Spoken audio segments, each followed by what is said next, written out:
When a home hero falters where legends are made, the ripples go far beyond mere race results. Charles Leclerc entered the 2025 Monaco Grand Prix under a spotlight brighter than ever. Pressure from past glory, weight of expectation, and the demand to validate his 2024 historic win. But when the checkered flag fell, his public composure cracked. Let's unpack not just how Leclerc lost on track, but how the psychological tightrope snapped in front of the world. In the immediate minutes after crossing the line in second place, Leclerc sat for his TV interview with visible fatigue. His shoulders slumped, gaze often down, voice flat. While courteous to the interviewer, there was little energy behind his words. The customary spark of his post-race commentary was absent. Instead, he offered measured statements, expressing disappointment, not surprise. That tone shift hinted at deeper internal turmoil. It wasn't just missing the win, it was the weight of defeat at home, under spotlights and whispers, that rattled him. Close analysis of his body language, crossed arms resting on barriers, avoiding eye contact with the camera, suggests tension. Watching the interview, some sense genuine internal questioning. Did I do enough? Did the team? Was this on me? That self-scrutiny, so raw and immediate, signals emotional fatigue beyond what a typical second-place driver shows. Unpacking the disappointment. Strategic missteps. Leclerc led the field into turn 1, but Lando Norris, starting from pole, clung on and throttled his momentum. Early on, Ferrari mirrored McLaren's two-stop plan under the new regulations that forced all drivers to use at least 3 different tyre sets. That should have been a chance to outmaneuver Norris, yet they didn't. Instead, Ferrari shadowed McLaren, matching stops and tyre choices in a defensive posture. A strategic error. By waiting to respond rather than dictate, Ferrari played catch-up. When Ferrari eventually diverged, with Leclerc switching to mediums while Norris opted for hards, Leclerc emerged faster, but only for a short stint. Despite a tyre advantage, he couldn't capitalise. Monaco's overtaking arena is even tighter with heavier cars. The strategy didn't allow space for aggression, and Ferrari never regained the initiative. B tyre wear and car setup.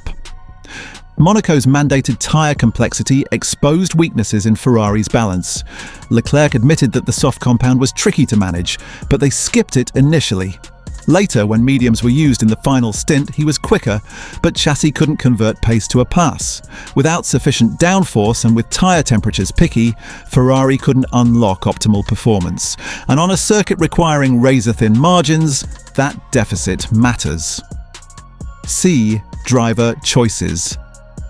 Did Leclerc push too hard in qualifying and early laps? Perhaps. Overdriving may have accelerated tyre degradation, but even with perfect tyre management, Monaco demands flawless execution. One slight misjudgment in wheel placement, 1/2 second too early on the throttle, and the opportunity is gone. Leclerc's own reaction suggests he knows that better than most, and is brutally hard on himself. Ferrari's perspective, a team reaction. Ferrari's response in media was measured. They acknowledged the strategic tangle and tyre conundrum, while emphasising the initial car pace through the weekend. Yet internal concerns seems palpable. The team's vaunted pit stop reliability couldn't buy Leclerc an edge. This was a strategic inertia, not tactical failure.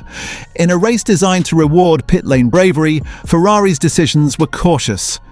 B. Communication breakdown. Leaks from insiders suggest radio comms lacked proactiveness. Ferrari waited for triggers, a rival pit stop, pit lane window opening, rather than act decisively. That hesitancy cost them momentum. Efficient communication and swift, bold calls at critical junctures, that's where the margin between victory and disappointment was lost. C. Plans to recover. Scuderia has identified 2 key fixes: enhanced strategic agility during dynamic phases and fine-tuned car setup for aggressive tyre performance in mixed conditions. The plan: practice aggressive race simulation in FP sessions and sharpen pit wall decisiveness. Plus, engineers promise to improve medium tyre grip mid-stint. That may give Leclerc the tools to strike back. What went wrong in Monaco? 1. Strategic passivity. Ferrari's reactive pit strategy meant Norris dictated pace. 2. Tyre management weaknesses. Inability to exploit tyre regulations fully. 3. car setup limitations, struggles converting medium stint pace into overtaking speed. 4.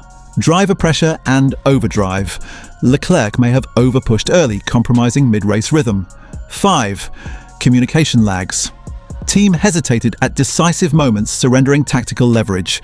What's next? Charting the path forward. A. Recap of key takeaways. Monaco highlighted systemic issues, overcautious strategy, suboptimal tyre exploitation, and internal pressure under scrutiny. Leclerc's emotional response revealed the burden he carries, not just to win, but to prove every single home race that he belongs at the pinnacle. B. How Leclerc should approach future races. Mindset, reset calibration. Success is not binary. Each race has variables. Preparation, emphasize tyres in practice, work with engineers to replicate crucial stint scenarios. Execution, maintain composure in qualifying, use aggressive first stint to build real gaps. Communication, push for clear, proactive plans. Insist Ferrari punishes errors immediately. C. Championship stakes. Monaco represents a key pivot. Championship contenders must string together consistent, strong finishes. Leclerc trails the front-runners by margins. Every so-called soft points loss matters.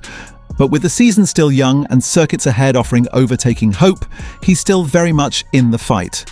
If Monaco leads to a more methodical, less emotionally volatile Leclerc. Conclusion.